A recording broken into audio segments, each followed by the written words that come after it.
but he hasn't had any experience. Like I said, again, this was based on how I grew up, very much so.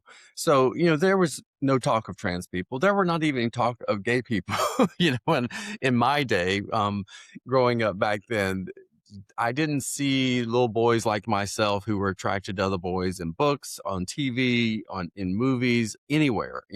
That's why I feel it is my calling to write books like this that, so kids like I was can see themselves in books.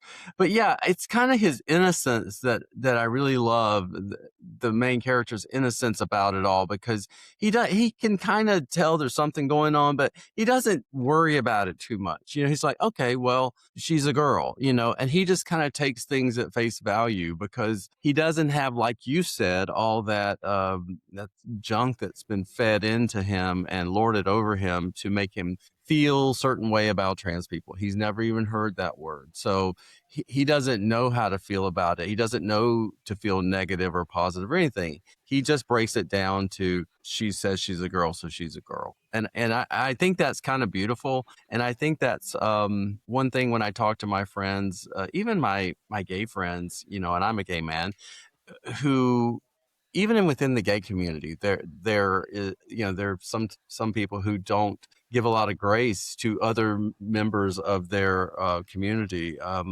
Some gay men, don't give a lot of grace to trans women or trans men, for instance.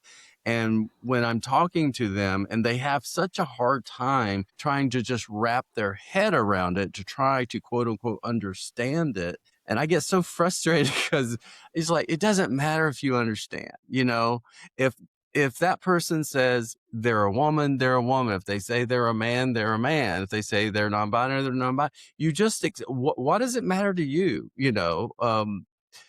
How does it affect your life? It just, be respectful. And if someone, wants to use she, they pronouns or he, him pronouns or whatever, what's it to you? How is it going to negatively impact your life?